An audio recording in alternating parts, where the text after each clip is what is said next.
الحمد لله المبتدئ خلقه بالانعام المتفضل على عباده بالإحسان له الحمد كله في البكور والآصال وفي كل حين وآن أحمده حق حمده لا أحصي ثناء عليه كما هو أثنى على نفسه. ہر قسم کی تعریف اللہ کے لیے ہے جو اپنی مخلوق پر پہل کرتے ہوئے انعام فرماتا ہے اور احسان کے ساتھ اپنے بندوں پر فضل فرماتا ہے. اسی کے لیے ہر قسم کی حمد ہے صبح اور شام اور ہر وقت اور ہر لمحے. میں اس کی ایسی حمد بیان کرتی ہوں کہ جس سے حمد کا حق ادا ہو، اور میں اس تعریف کو شمار کرنے کی طاقت نہیں پاتی. اس کی وہی شان ہے جیسا کہ اس نے خود اپنی تعریف کی ہے. ہم انسان تو اس کی تعریف کرنے سے عاجز ہیں. ہم اس کو پہچاننے کا بھی پورا حق ادا نہیں کرتے تو تعریف کا حق کیسے ادا کر سکتے ہیں؟ تو ہم اللہ سبحانہ تعالی سے دعا کرتے ہیں کہ وہ ہمیں توفیق دے کہ ہم اس کو جانیں، اس کو پہچانیں، اس پر ایسا ایمان لائیں جیسا ایمان لانے کا حق ہے، اور اس کی بات کو اور اس کی ذات کو ایسی اہمیت دیں جیسی اہمیت دینے کا وہ حقدار ہے. میری دعا ہے کہ اللہ سبحانہ تعالی ہماری زندگیوں میں سب سے اہم ہمارے رب کی ذات کو کر دے. ہمارے دلوں میں سب سے زیادہ محبت اسی کی ہو، ہمارے دلوں میں سب سے زیادہ اسی کی ملاقات کا شوق ہو. ہم اس کی رحمتوں کو محسوس کریں، ہم کبھی اس سے مایوس نہ ہوں. اللہ سبحانہ تعالی ہمیں آج کی اس مجلس سے بھرپور فائدہ اٹھانے کی توفیق عطا فرمائے. اللہ سبحانہ تعالی ہمارا خالق ہے، وہی ہمارا مالک ہے، وہی ہمارا رازق ہے، اور وہی ہماری حفاظت فرمانے والا ہے. ہم تو اپنی حفاظت بھی خود نہیں کر سکتے. ماں کے پیٹ میں ہماری حفاظت کس نے کی؟ اللہ رب العزت نے. پیدائش کے وقت کتنے تنگ راستے سے نکالا، کس نے ہمیں زندہ سلامت باقی رکھا؟ اللہ نے. بچپن میں ماں ضرور خیال رکھتی ہے، لیکن اصل میں پالنے والا تو ہمارا رب ہی ہے، جس نے ہمارے لیے غذا کا اہتمام کیا، جس نے ہمیں کھانا پینا سکھایا، جس نے ہمیں بولنا سکھایا. الرحمن علم القرآن خلق الانسان علمہ البیان. اللہ نے انسان کو پیدا کیا اور اسی نے بولنا سکھایا. ہمارے اندر تو کوئی طاقت نہیں، ہم تو نہیں جانتے تھے نہ حروف کو نہ الفاظ کو.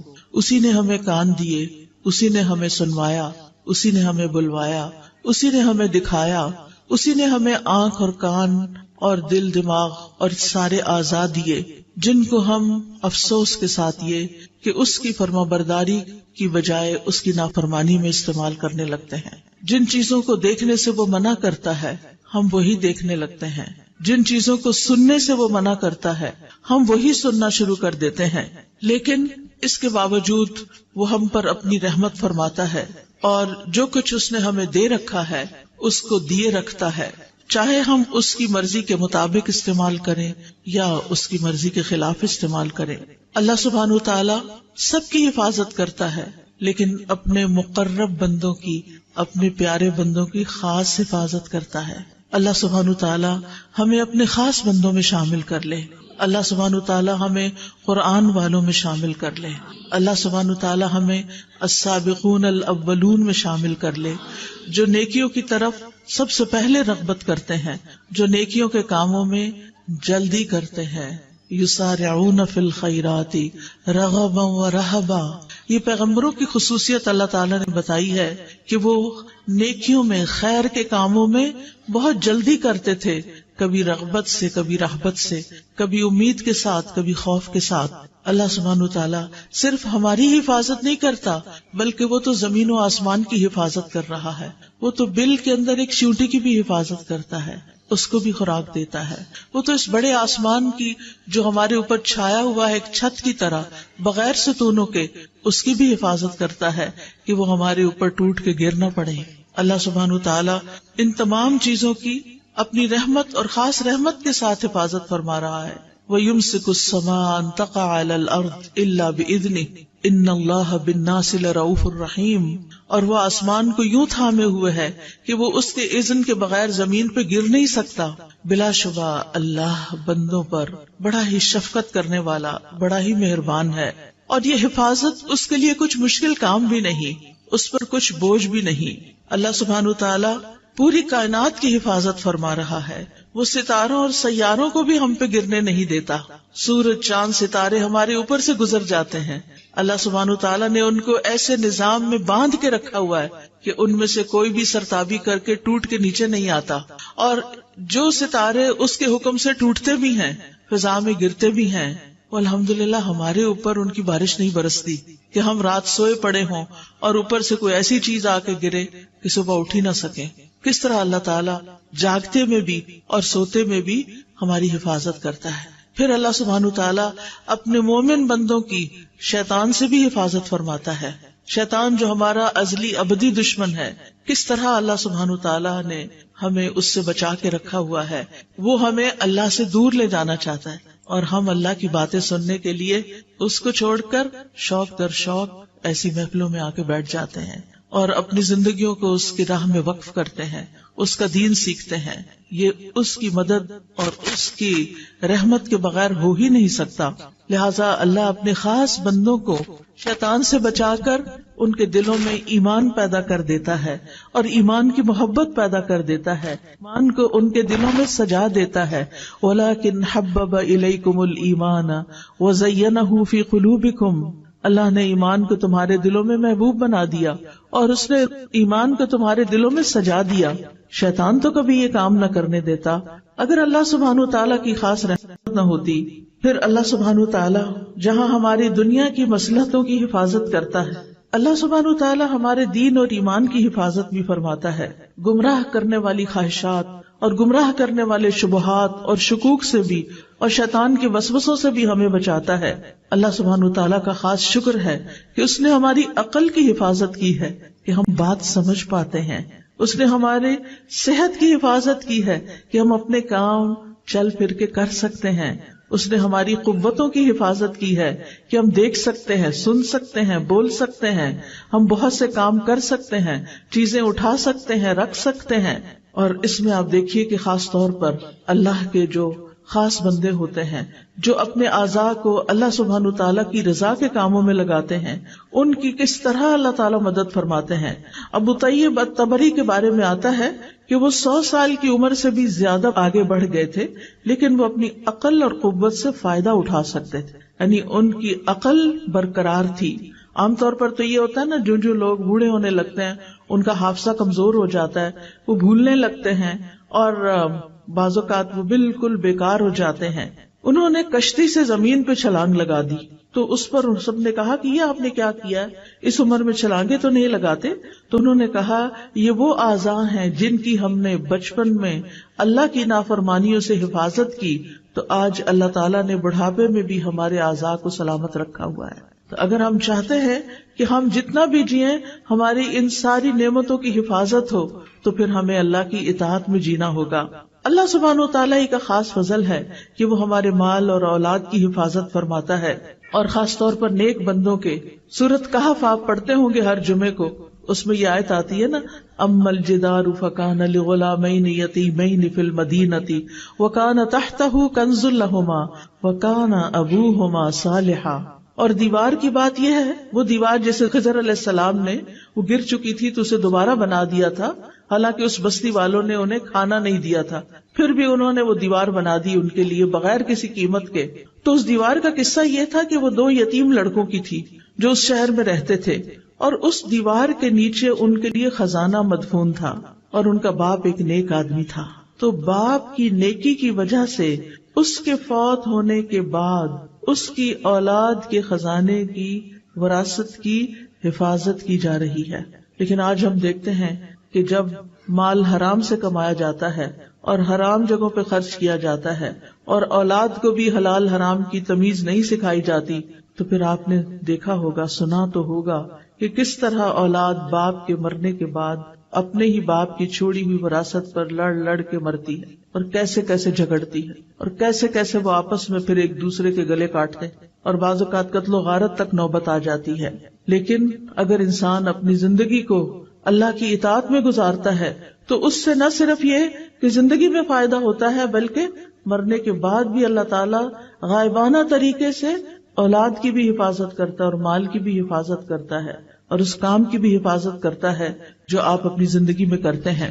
اس حفاظت کے لیے آج میں آپ کو ایک دعا سکھاؤں گی اور اس کا مطلب بھی بتاؤں گی تاکہ ہم اس دعا کو اپنی زندگی میں شامل کریں اور اللہ تعالی ہماری قوتوں کی حفاظت فرمائے اور پھر یہ حفاظت ہمارے مرنے کے بعد بھی جاری رہے. میرے پیچھے کہیے اللہم متعنی بسمعی وبصری واجعلہما الوارث منی وانصرنی علی من ظلمنی وخذ منہ بثأری. اے اللہ تو مجھے میری سماعت اور میری بصارت سے مستفید ہونے کا موقع عطا فرما اور ان دونوں کو میرے لیے وارث بنا دے اور مجھ پر ظلم کرنے والے کے خلاف میری مدد فرما اور تو اس سے میرا انتقام لے. صحابہ کی کثیر تعداد نے اس دعا کو روایت کیا ہے. یہ حدیث ابو ہریرہ رضی اللہ عنہ، جابر بن عبداللہ رضی اللہ عنہ، علی بن ابی طالب رضی اللہ عنہ، عائشہ رضی اللہ تعالی عنہ، سعد بن زرارہ رضی اللہ عنہ، انس بن مالک رضی اللہ عنہ اور دوسرے صحابہ نے اس دعا کو روایت کیا ہے کہ رسول اللہ صلی اللہ علیہ وسلم اپنے رب سے یہ دعا کیا کرتے تھے. تو صحابہ بھی اس دعا کو پڑھتے تھے اور ہمیں بھی دعا پڑھنی چاہیے. دعا کا مطلب کیا ہے؟ اللہم متعنی بسمعی و بصری. یہاں لفظ متع استعمال ہوا ہے. سم تو کان کو کہتے ہیں، بصر آنکھ کو کہتے ہیں. اللہم کا مطلب یا اللہ. تو نیا لفظ کیا ہے؟ متع. متع متع یمتع تمتیع متاع سے ہے. متاع کس کو کہتے ہیں؟ فائدے کی چیز. ٹھیک ہے نا. تو مطلب ہے اللہ ہمیں اپنی آنکھوں اور اپنی کانوں سے فائدہ اٹھانے کی توفیق دے. ان دونوں سے ہم لطف اندوز ہوں، حرام طریقے سے نہیں، حلال طریقے سے. یعنی اے اللہ مجھے ان دونوں سے ایسے فائدہ پہنچا کہ ان کو باقی رکھ، یعنی جب تک میں زندہ ہوں میرے یہ اعضاء کام کرتے رہیں، یعنی میری نظر نہ جائے، میری سننے کی طاقت نہ جائے، یہ دونوں صحت مند ہوں، مفید ہوں، یہاں تک کہ میری عمر پوری ہو جائے اور میں اپنے ان دونوں اعضاء کے ساتھ فائدہ اٹھاتا رہوں. آپ دیکھیں علم حاصل کرنے کے لیے آنکھیں اور کان دونوں ہی ضروری ہیں. یہ دونوں دل کے دروازے ہیں. ہم آنکھوں سے دیکھتے ہیں، پڑھتے ہیں اور دل میں اتارتے ہیں، یا پھر کانوں سے سنتے ہیں اور دل میں اتارتے ہیں. دل میں علم جمع نہیں ہو سکتا جب تک کہ ہم اپنی آنکھوں اور کانوں کو استعمال نہ کریں. تو اے اللہ ان دونوں کو میرے لیے سلامت رکھ اور تندرست رکھ، کیونکہ بعض اوقات آنکھیں خراب ہو جاتی ہیں، بعض اوقات کانوں میں درد شروع ہو جاتی ہے، کان بند ہو جاتے ہیں. تو ان کی صحت اور سلامتی کی دعا ہے یہ. جسم میں باقی اعضاء بھی بڑے کام کے ہیں، لیکن یہ بہت ہی اہم ہے کہ یہ دونوں صحیح کام کرتے رہیں، ہر طرح کی بیماریوں سے محفوظ رہیں، تاکہ ہم ان کو اللہ کی رضا میں، اللہ کی اطاعت کے کاموں میں استعمال کریں. اور پھر وَاجْعَلْهُمَا الْوَارِثَ مِنِّي، کہ اللہ ان دونوں کو میرا وارث بنا دینا. وہ کیسے؟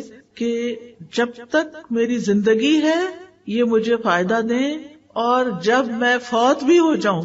تو عام طور پر انسان جب فوت ہوتا ہے تو آپ دیکھیں اپنے پیچھے مال چھوڑ جاتا ہے یا اولاد چھوڑ جاتا ہے، ایسا ہی ہے نا. ایک تیسری چیز بھی چھوڑ کے جاتا ہے. وہ کون سی چیز؟ علم. علم کی وراثت. ٹھیک ہے نا. کیا کیا چھوڑ کے جاتے ہیں ہم؟ مال، اولاد، علم.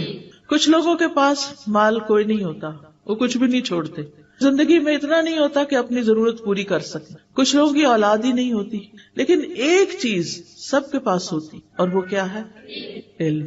اب بہت سے لوگ مال کمانے کے پیچھے تو دن رات لگے رہتے ہیں، لیکن علم حاصل کرنے کے پیچھے وقت نہیں دیتے. ایسا ہی ہے نا.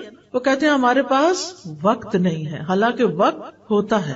اب یہ جو سفید کاف میں لوگ بیٹھے ہوئے ہیں یہ سارے طالب علم ہیں، یہ اپنی شناخت کے ساتھ آئے ہیں، اور باقی لوگوں میں سے بھی ہو سکتا ہے کچھ طالب علم ہوں، لیکن وہ مجھے نہیں معلوم کہ علم حاصل کر رہے ہیں یا نہیں، یا کر رہے ہیں تو کون سا علم حاصل کر رہے ہیں. اب آپ دیکھیے زندگی میں آپ جو مال چھوڑیں گے وہ وارثوں کے کام آئے گا اور لوگ اس سے فائدہ اٹھائیں گے. کوئی گھر بنا کے چھوڑ گئے، اس میں کوئی حرج کی بات نہیں ہے.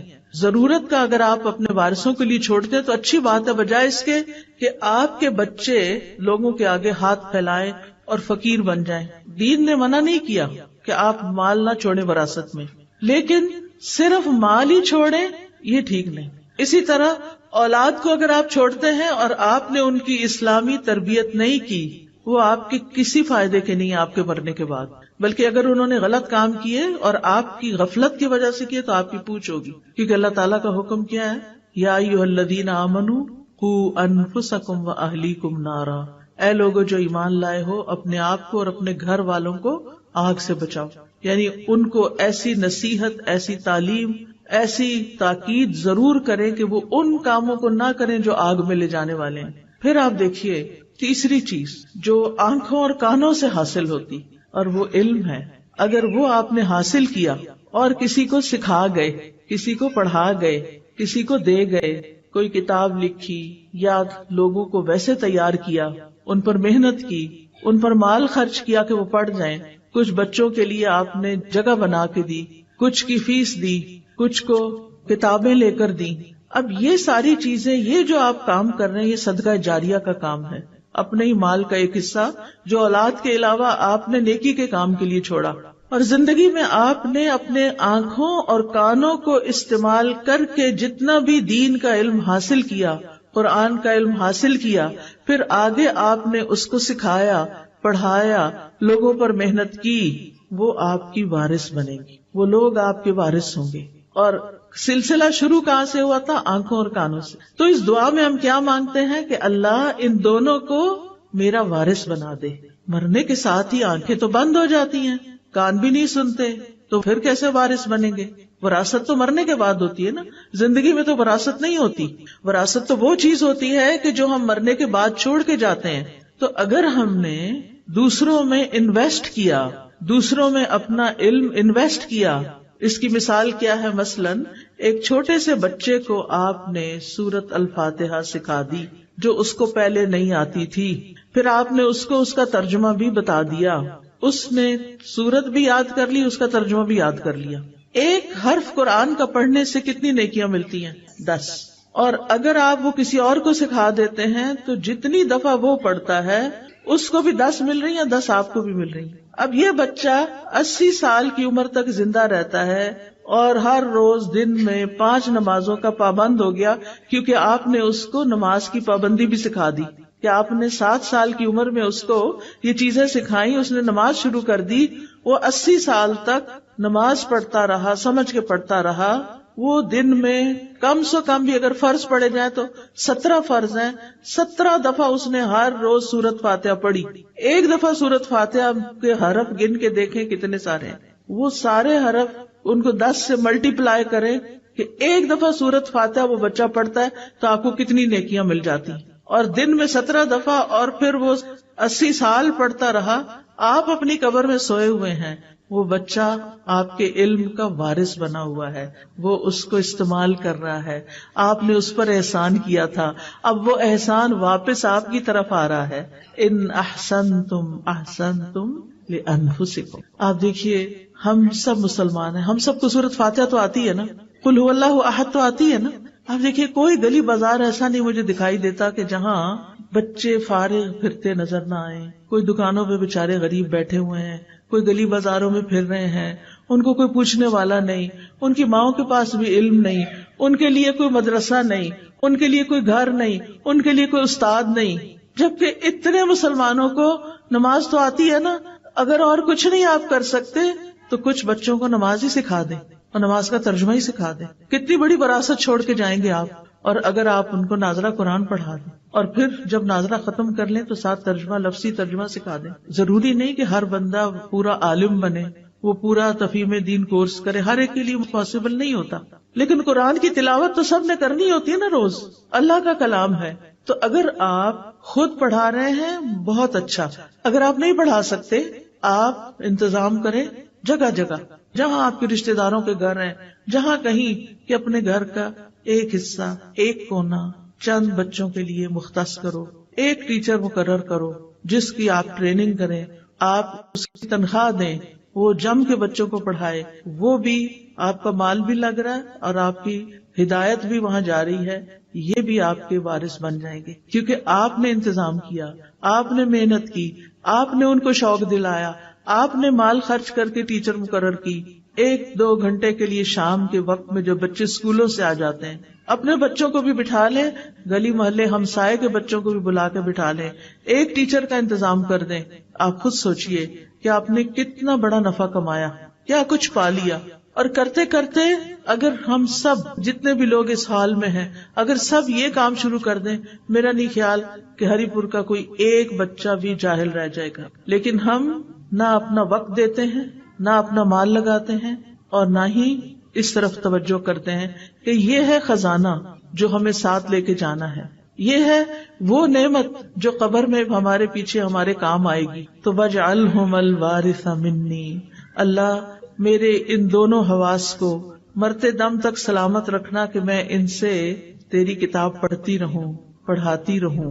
پھر اسی طرح وَانصُرْنِي عَلَىٰ مَن يَظْلِمُنِي، اور اے اللہ تو میری مدد فرما اس کے مقابلے میں جو مجھ پہ ناحق زیادتی کرے، کیونکہ بعض اوقات لوگ جن کے پاس تھوڑی سی بھی طاقت ہوتی ہے ہمیں کمزور سمجھ کر ہمارے اوپر ظلم کرتے ہیں۔ یہ مختلف طرح کے ظلم ہو سکتے ہیں۔ مختلف طرح کے کیا ظلم ہو سکتے ہیں کہ بعض لوگ آپ کو ایموشنلی بلیک میل کرتے ہیں اور آپ پہ ظلم کرتے ہیں، بعض آپ کا مال چھین لیتے ہیں، بعض آپ کی وراثت کا حصہ چھین لیتے ہیں، بعض لوگ آپ کے اوپر ناحق الزام لگاتے ہیں، آپ نے کوئی غلط کام کیا نہیں ہوتا اور وہ کیا کرتے ہیں، وہ آپ کے اوپر جھوٹے الزام لگا دیتے ہیں اور ہم کچھ بھی کر نہیں پاتے، ہم مظلوم ہوتے، یا اللہ پھر کس کو پکارتے ہیں؟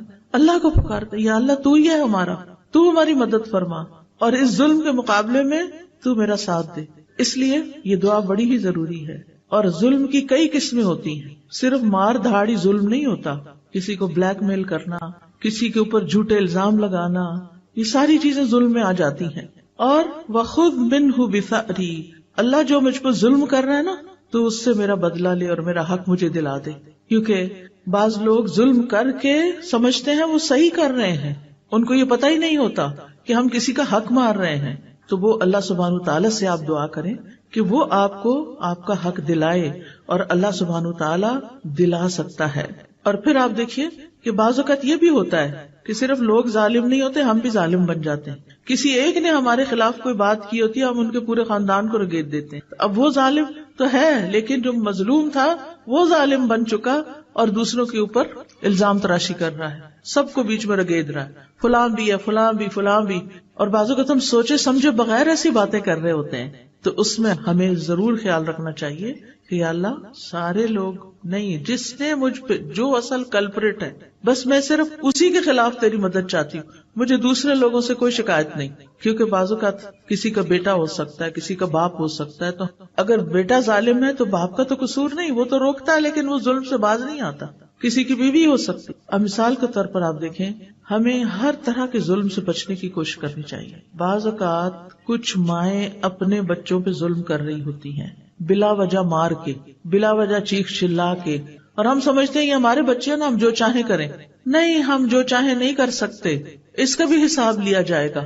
حدیث میں آتا ہے فَالْمَرْأَةُ رَاعِيَةٌ فِي بَيْتِ زَوْجِهَا وَمَسْئُولَةٌ عَنْهَا، عورت اپنے شوہر کے گھر میں نگران ہے اور اس سے اس کے بارے میں سوال کیا جائے گا، اس سے پوچھا جائے گا کہ اس نے یہ کام اپنی ذمہ داری کیسے ادا کی۔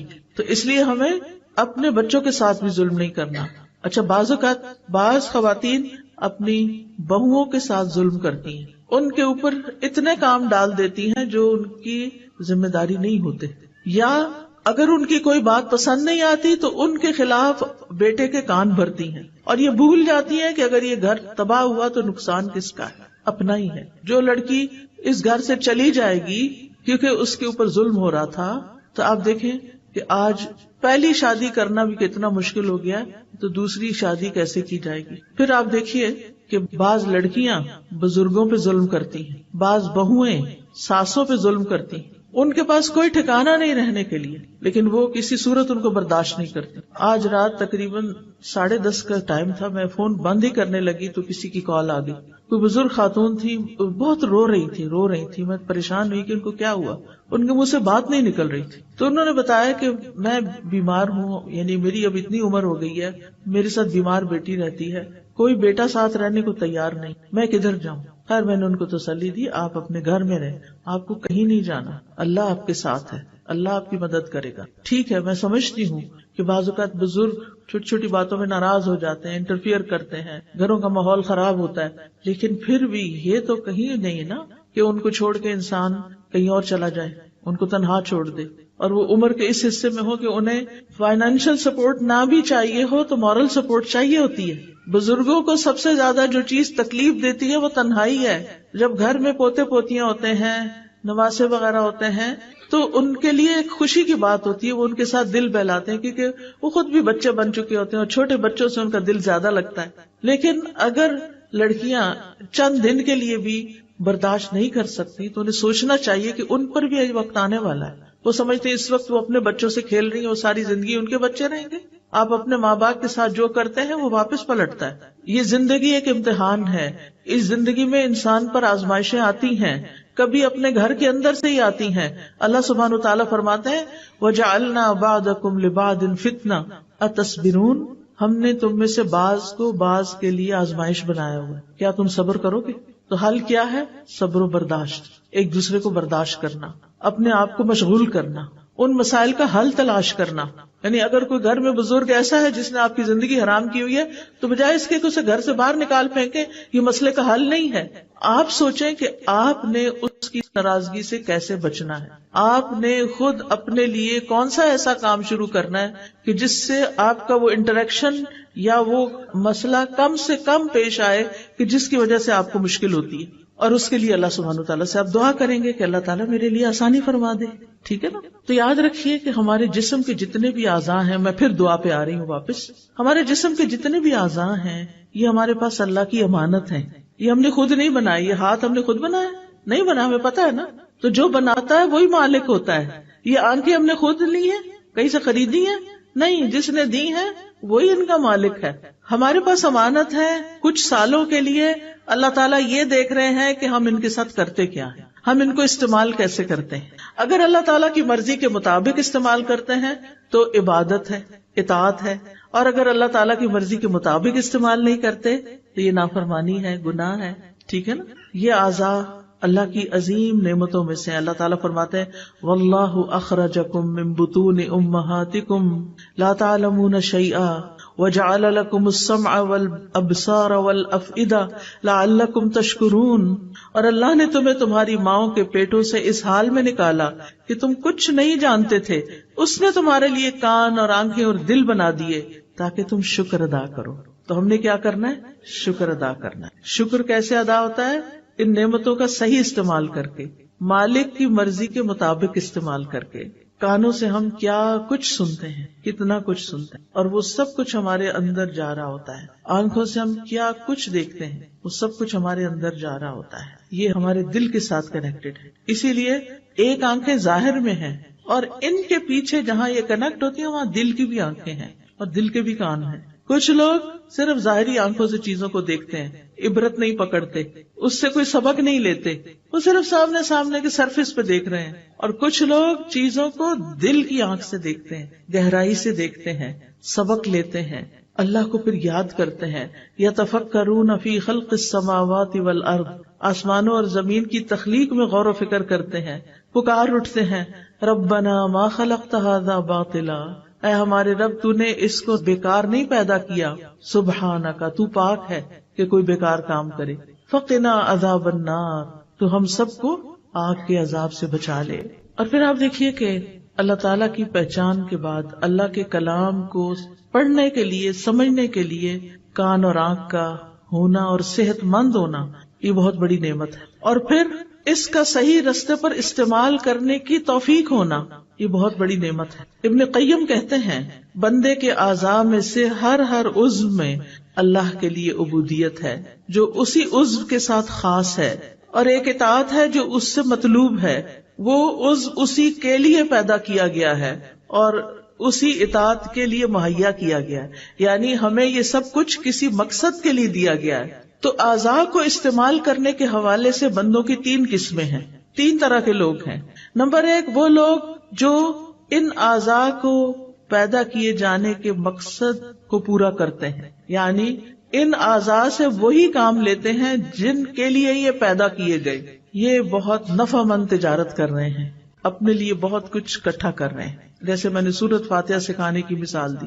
نمبر 2 جس مقصد کے لیے اعضاء کو پیدا نہیں کیا گیا وہ کام کرتے ہیں، یہ دوسری قسم کے لوگ ہیں. ایسے لوگ سخت خسارے میں ہیں کہ انہوں نے ان آنکھوں سے وہ کچھ دیکھا جو اللہ کی نافرمانی کا تھا، جس کو دیکھنے سے اللہ نے منع کیا تھا. آج آپ دیکھیں کتنے ہی لوگ ہیں کہ موبائل فون کے فتنے کی وجہ سے ننگی فلمیں، گندی فلمیں، جھوٹی باتیں، فضول ڈرامے اور پتہ نہیں کیا کچھ دیکھتے رہتے ہیں. یہ آنکھوں کا غلط استعمال ہے، کانوں کا غلط استعمال ہے. اس پر پوچھا جائے گا، اس پر پکڑ ہوگی، اس کام سے توبہ کرنی چاہیے. تیسرے وہ لوگ ہیں جو ان اعضاء کو بیکار چھوڑ دینے والے ہیں، کچھ نہیں کرتے، نہ کوئی اچھا کام نہ کوئی برا کام، بس سو کے وقت گزار دیتے ہیں، کھا پی کے بس وقت گزار دیتے ہیں، نہ غور و فکر کرتے ہیں، نہ کچھ پڑھتے ہیں، نہ کچھ سنتے ہیں. انہیں قرآن کی تلاوت کی توفیق نہیں، انہیں قرآن سننے کی توفیق نہیں، انہیں کہیں جا کر علم حاصل کرنے کی توفیق نہیں، کسی کو سکھانے کی توفیق نہیں. ایسے لوگ اپنا نقصان کر رہے ہیں. آج جو آپ لوگ یہاں میرے سامنے بیٹھے ہیں، میں بعض چہرے ایسے دیکھ رہی ہوں کہ جس میں ماشاءاللہ بالکل بزرگ خواتین ہیں، ان کو اللہ نے اس عمر میں شوق دے دیا کہ وہ قرآن پڑھیں اور سیکھیں اور سکھائیں، اور یہ بھی خوش قسمتی کی علامت ہے. علم حاصل کرنے کے لیے کوئی عمر کی قید نہیں، مرتے دم تک انسان کو سیکھتے رہنا چاہیے. اور اگر بھول بھی جاتا ہے، نہیں سمجھ آتا، آپ اس مجلس میں بیٹھے رہتے ہیں، کچھ تو حاصل ہوتا ہے نا، کیونکہ ایسی مجالس میں بیٹھنے والوں کی بھی بخشش کر دی جاتی. تو پہلی قسم کا جو شخص ہے اس کا ہر کام عبادت ہے، کیونکہ وہ جس چیز کو دیکھتا ہے عبرت کی نگاہ سے دیکھتا ہے، کچھ سبق لیتا ہے اور اللہ کو یاد کرتا ہے. جو باتیں مثلاً وہ آرام سے بیٹھا ہوا ہے تو بھی غور و فکر کر رہا ہے، اس کے سامنے کوئی چھوٹا موٹا کیڑا مکوڑا نظر آ جاتا ہے تو وہ اس کی حرکت پر بھی غور کر کے اس کا دل ایمان سے بھر جاتا ہے. یا اللہ، یہ تو نے یہ پیدا کیا، کیسے تو نے اس کی پلاننگ کی، کیسے تو نے اس کو زندگی دی، اس کو جینے کے لیے ہمیں تو یہ بھی نہیں پتا یہ کیا کھا کے جیتا ہے اور یہ کہاں سوتا ہے اور کہاں سے نکل آتا ہے. وہ ہر چیز کو دیکھ کر ایک سبق لے رہے ہوتے ہیں. اسی طرح وہ کھڑے ہوں تب، بیٹھے ہوں، کھا رہے ہوں، پی رہے ہوں، سو رہے ہوں، اپنے لباس پہن رہے ہوں، ہر حال میں وہ ایسے غور و فکر میں ہوتے ہیں کہ اللہ کو یاد کر رہے ہوتے ہیں، ان چیزوں سے سبق لے رہے ہوتے ہیں. ایسے لوگ ہر لمحہ عبادت میں ہوتے ہیں. دوسری قسم کے لوگ جو فضول چیزیں بولتے، سنتے، دیکھتے رہتے ہیں، ان کا ہر عمل ان کے خلاف جائے گا، ہر چیز میں ان کی پکڑ ہوگی. کیونکہ غلط چیز انسان دیکھ لیتا ہے نا تو وہی پھر خیالات بھی آتے ہیں. غلط چیزیں سن لیتا ہے. اب جو اگر میوزک کا اچانک بھی آپ نے کہیں گاڑی میں سفر کر رہے تھے انہوں نے لگا دیا، سن لیا، گھر آ کے وہی منہ سے نکلتا جاتا ہے. اور کچھ لوگ تو مرتے دم تک صرف پھر گانے ہی گا رہے ہوتے ہیں. وہ میں نے پڑھا تھا کہیں آرٹیکل کسی ڈاکٹر کا تھا، اس کے سامنے کئی مریض فوت ہوئے، اس نے کہا کہ ہر ایک الگ الگ باتیں کر رہا ہوتا ہے. کم ہی لوگ ہیں جن کو کلمہ نصیب ہوتا ہے، باقی کوئی اگر تاجر ہے تو خرید و فروخت کی باتیں کر رہا ہے، اور اگر کوئی گانے بجانے کے شغل میں تھا تو وہ وہی گانے گا رہا ہوتا ہے. اس کو کہیں بھی کہ لا الہ الا اللہ پڑھو تو اس کو توفیق نہیں ہوتی. تو جو کام ہم زندگی میں کرتے رہتے ہیں نا، موت کے وقت بھی انہی کی فکر لگے گی، وہی کر رہے ہوں گے. فون پہ جو باتیں کر رہے ہوتے ہیں نا ہر وقت، یہ سن رہے ہوتے ہیں، یہ جو میسجز کر رہے ہوتے ہیں، اور جن چیزوں میں ہماری دلچسپی زیادہ ہوتی ہے، سوتے جاگتے اٹھتے، کچھ لوگ تو رات کو بھی فون آف نہیں کرتے، رات کو بھی اٹھ کے دیکھتے رہتے ہیں کیا میسج آیا. نتیجہ کیا ہوگا کہ جب زندگی کی آخر ہوگی نا، کچھ لوگ تو بیماری میں بھی میوزک سن رہے ہوتے ہیں. بزرگ لوگ ہیں زندگی کے آخری حصے میں آ گئے، صبح سویرے اٹھ کے ٹی وی لگا لیتے ہیں اور بیٹھ جاتے ہیں. ناشتہ بھی ٹی وی کے آگے ہو رہا ہے، کھانا بھی ٹی وی کے آگے، فضول چیزیں دیکھے جا رہے ہیں. اپنی زندگی ضائع کریں، بند کریں، ان چیزوں کو بند کریں، اللہ کی طرف رجوع کریں، توبہ کریں، ذکر کریں، کچھ علم حاصل کریں، کوئی اچھی باتیں سنیں، کوئی اچھی باتیں کسی کو سکھائیں. ہر وقت ٹی وی کے آگے نہیں بیٹھے رہیں. یہ چیزیں فتنہ بن گئی ہیں ہمارے لیے، اور ایسے لوگوں کا پھر ہر عمل ان کے خلاف قیامت کے دن حجت بنے گا. تیسری قسم کا شخص جو ہے غفلت میں پڑا ہوا ہے، اگر غفلت سے باز آ جائے تو انشاءاللہ اسے فائدہ ہی فائدہ ہے، اور اگر غفلت میں مر گیا تو حساب سخت ہے. اللہ تعالیٰ کے نزدیک وہ شخص انتہائی مبغوض ہے جو بیکار زندگی بسر کرتا، نہ وہ دنیا کے کاموں میں لگا ہوا ہے اور نہ آخرت کے لیے کوشش کرتا ہے. ایسے لوگ اللہ تعالیٰ کو سخت ناپسند ہیں. ایسے لوگ دوسروں پر بوجھ ہیں. اب دیکھیں کئی مائیں کتنی پریشان ہوتی ہیں کہ بچے نہ اسکول جاتے، نہ پڑھتے ہیں، نہ کوئی کاروبار کرتے ہیں، نہ شادی کرتے ہیں، نہ کسی اور کام میں ہیں، بیکار ہی بیکار. ان کے لیے دعا بھی کرنی چاہیے اور اللہ ایسے لوگ پیدا کرے کہ جو ایسے بچوں کو کوئی راہ دکھائے. لیکن جو شخص اللہ کی اطاعت میں اپنے اعضاء استعمال کرتا ہے تو نبی صلی اللہ علیہ وسلم نے فرمایا، یہ حدیث قدسی ہے، نبی صلی اللہ علیہ وسلم روایت کرتے ہیں اللہ تعالیٰ سے، اللہ تعالیٰ فرماتے ہیں میرا بندہ جن جن عبادتوں کے ذریعے سے میرا قرب حاصل کرتا ہے ان میں سے کوئی عبادت مجھے اتنی پسند نہیں جتنی وہ عبادت پسند ہے جو میں نے اس پہ فرض کی ہے. سب سے زیادہ ثواب کس عبادت کو کرنے کا؟ جو فرض ہے، جیسے فرض نماز ہے، فرض روزہ ہے، فرض زکوٰۃ کی ادائیگی ہے. کچھ لوگ سارا سال صدقہ کرتے رہتے ہیں، زکوٰۃ نہیں دیتے. یہ صدقات تو بہت کم پڑیں گے زکوٰۃ کے مقابلے میں. تو فرض ادا کرنا اللہ تعالیٰ کے نزدیک سب سے زیادہ پسند ہے. پھر فرمایا میرا بندہ نوافل کے ذریعے مجھ سے اتنا قریب ہو جاتا ہے کہ میں اس سے محبت کرنے لگ جاتا ہوں. اللہ تعالیٰ ایسے بندوں سے محبت کرتے ہیں. جب میں اس سے محبت کرنے لگ جاتا ہوں تو میں اس کا کان بن جاتا ہوں جس سے وہ سنتا ہے، اس کی آنکھ بن جاتا ہوں جس سے وہ دیکھتا ہے، اس کا ہاتھ بن جاتا ہوں جس سے وہ پکڑتا ہے، اس کا پاؤں بن جاتا ہوں جس سے وہ چلتا ہے. اگر وہ مجھ سے مانگے تو میں اسے دیتا ہوں، اگر وہ مجھ سے پناہ کا طلبگار ہو تو میں اس کو پناہ دیتا ہوں. اور میں کسی چیز میں تردد نہیں کرتا جس کو میں کرنے والا ہوتا ہوں جو مجھے مومن کی جان نکالنے کے وقت ہوتی. وہ مومن موت کو بوجہ تکلیف پسند نہیں کرتا اور مجھے بھی اسے تکلیف دینا اچھا نہیں لگتا. اب کیا مطلب ہے کان بن جاتا ہوں، آنکھ بن جاتا ہوں؟ مطلب یہ ہے کہ وہ اپنے کانوں آنکھوں سے بس وہی کام لیتا ہے جو اللہ کو پسند ہوتے ہیں. وہ اپنے سارے اعضاء کو اللہ کی اطاعت میں لگا دیتا ہے، یہ اللہ کی توفیق اس کو مل جاتی، اس کے لیے آسانی ہو جاتی. اور جو ان سے کام نہ لے، اللہ سبحانہ وتعالیٰ فرماتے ان شر الدواب عند اللہ الصم البکم الذین لا یعقلون، بے شک جانداروں میں سب سے برے اللہ کے نزدیک وہ بہرے گنگے لوگ ہیں جو عقل سے کام نہیں لیتے، یعنی اپنے ان اعضاء کو استعمال نہیں کرتے. ایسے لوگ اندھیروں میں ہیں، گمراہ ہیں، غافل ہیں. اب ہمیں کرنا کیا چاہیے؟ سب سے پہلے تو یہ کہ ان کانوں سے اللہ کے احکامات سننے چاہیے. اللہ تعالیٰ کیا فرما رہے ہیں؟ اللہ تعالیٰ فرماتے ہیں واتقوا اللہ واسمعوا، اللہ سے ڈرو اور سنو اللہ تعالیٰ کیا فرما رہا ہے. واسمعوا واطیعوا، سنو اور اطاعت کرو. تو سماعت علم کے حصول کا سب سے پہلا سبب ہے. سننے سے یعنی بچہ جب ابھی پڑھنے کے قابل نہیں ہوتا سن کے سیکھ لیتا ہے. اور بعض بچوں کی مائیں ماشاءاللہ پریگنینسی میں بھی قرآن سنتی ہیں، اور جب بچے کو دودھ پلاتی ہیں تو قرآن سنتی رہتی ہیں، جب کوئی کام کرتی ہیں تو قرآن سنتی رہتی ہیں. ایسے بچے چھوٹی چھوٹی عمر میں جب بولنے کے قابل ہوتے ہیں ان کے منہ سے قرآن جاری ہو رہا ہوتا ہے. آیتوں کی آیتیں، دعاؤں کی دعائیں یاد کر چکے ہوتے ہیں کیونکہ ماں سنتی تھی. وہ ماں کے پیٹ میں بھی سن رہے تھے، وہ پیدا ہو کے بھی سن رہے تھے، وہ بولنے تک سنتے رہے. سن کے انہوں نے بہت کچھ سیکھ لیا. ساری زندگی کے لیے ان کے اندر وہ چیزیں جمع ہو گئی. اور کچھ مائیں کیا سنتی ہیں پریگنینسی میں اور کیا دیکھتی ہیں پریگنینسی میں. اور بچہ چھوٹا ہوتا ہے تو گھر میں کیا دیکھ رہا ہوتا ہے اور اس کے ہاتھ میں موبائل پکڑا دیتی، کارٹون لگا دیتی. وہ کارٹون دیکھ کے بڑے ہو رہے ہیں. وہ پھر آپ کی اطاعت کہاں سے کریں گے؟ وہ اللہ کے بندے کہاں سے بنیں گے؟ سفیان ابن عیینہ کہتے ہیں علم کی ابتدا غور سے سننے سے ہوتی ہے، پھر خاموش ہو کر سننا، پھر اس کو یاد کرنا، پھر اس پر عمل کرنا، پھر اس کو آگے پہنچانا. کیونکہ جب تک سنیں گے نہیں اس وقت تک سیکھیں گے نہیں، اور اگر سیکھیں گے نہیں تو ہدایت کہاں سے ملے گی. اور یہ بھی یاد رکھیے اللہ جس میں خیر دیکھتا ہے اس کو سنوا دیتا ہے، اور پھر جو سنتے نہیں یا سنی انسنی کر دیتے ہیں تو پھر وہ اپنے آپ پر خود ظلم کرتے ہیں. دوسرے یہ کہ کچھ لوگ ایسی چیزیں سنتے ہیں جو حرام ہیں، لغو ہیں، موسیقی ہے جیسے، اور لہو و لعب کی چیزیں ہیں، یا پھر غیبت، جھوٹ، چغلی، فضول باتیں، لغو باتیں. تو یہ اللہ کی نافرمانی کے کام ہیں. تیسرے ایسے ہیں جنہوں نے وہ باتیں سنی جو کام کی تھی، اور کبھی ایسی بھی سن لی کہ جو لغو تھی. جو ہی وہ لغو سنتے ہیں تو وہاں سے اعراض برتتے ہیں. وَإِذَا سَمِعُوا اللَّغْوَ أَعْرَضُوا عَنْهُ، یہ عباد الرحمان کی صفات ہے کہ بیہودہ باتیں انہیں پسند نہیں، فضول باتوں میں ان کا دل نہیں لگتا، اور اس میں وہ اپنا وقت ضائع نہیں کرتے.